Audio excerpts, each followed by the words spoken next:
আপনার হাতে কি সময় খুব কম? আপনি ব্যায়াম করবার মতো পর্যাপ্ত সময় পাচ্ছেন না, অথচ আপনি নিজেকে ফিট রাখতে চান? তাহলে আসুন, আজ মাত্র 5টা ব্যায়াম দেখাবো। এই 5টা ব্যায়াম আমাদের শরীরের বিভিন্ন 5টা আলাদা আলাদা অংশের ফ্যাট রিডিউস করবে। ব্যায়াম করাবার সময় বলে দেবো কোন ব্যায়াম শরীরের কোন অংশের ফ্যাট রিডিউস করবে। তাহলে শুরু করছি। প্রথম ব্যায়াম, সোজা হয়ে শুয়ে পড়ুন, পা দুটো এরকম ভাঁজ করুন। এই ব্যায়ামটা আমাদের কাফের, এই পায়ের কাফের ফ্যাট রিডিউস করবে।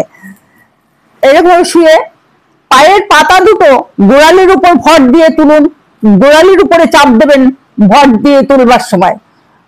1 2 3 4 5 6, এই চাপ দিতে হবে। 7 8 9 10 11 12 13 14 15, এভাবে 30 বার করুন। 4 সেট ব্যায়াম করুন। পরের ব্যায়াম, আবার পা দুটো এরকম ভাঁজ করুন। এই ব্যায়ামটা আমাদের তলপেট অর্থাৎ লোয়ার অ্যাবডোমেনের ফ্যাট রিডিউস করবে। এরকম ভাবে পা দুটো তুলুন, তার সাথে হিপসটাও একটু উঠবে।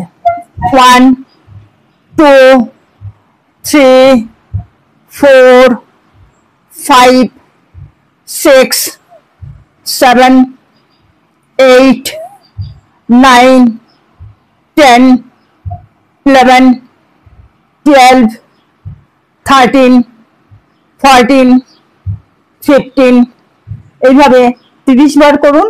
4 সেট ব্যায়াম করুন। পরের ব্যায়াম, পা দুটো এরকম ভাঁজ করাই থাকবে, হাত দুটো সাইডে থাকবে। এরকম এইরকম ভাবে কোমর আর হিপস তুলবেন। এটা আমাদের হিপসের ফ্যাট রিডিউস করবে এবং এই ব্যায়ামটা আমাদের কোমরের জোর বাড়াতেও সাহায্য করবে।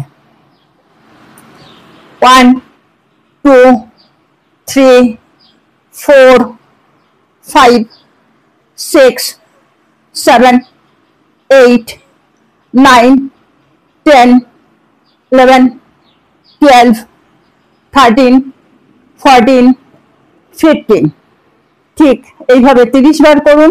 4 সেট ব্যায়াম করুন।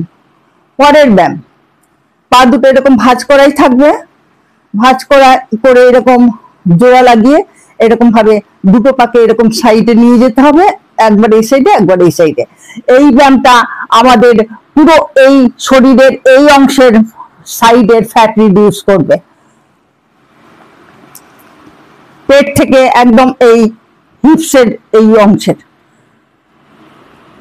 1 2 3 4 5 6 7 8 9 10 11 12 13 14 15, এইভাবে 30 বার করুন। 4 সেট ব্যায়াম করুন। পরের ব্যায়াম আমাদের এই থাইয়ের, ইনার থাই এবং বাইরের দিকের থাইয়ের ফ্যাট রিডিউস করবে। 1 2 3 4 5 6 7 8 9 10 11 12 13 14 15 16 17 18 19 20, এভাবে 30 বার করুন। 4 সেট ব্যায়াম করুন। হাতে যদি একান্তই সময় কম থাকে, যদি নিজেকে ফিট রাখতে চান, তাহলে পরে এই যে 5টা ব্যায়াম দেখালাম, এই 5টা ব্যায়াম করুন। দেখুন আপনার শরীর থেকে ফ্যাট রিডিউস হয়ে যাবে। ভিডিওগুলো কেমন লাগছে আপনাদের সেটা কমেন্ট করে জানান, আর আপনাদের যদি কোনো সমস্যা থাকে সেটাও কমেন্ট করে জানান। আমি পরবর্তীকালে আপনাদের এই ব্যায়ামগুলো দেখিয়ে দেব। ভিডিওটা ভালো লাগলে একটা লাইক করে চ্যানেলটা অবশ্যই সাবস্ক্রাইব করে দেবেন।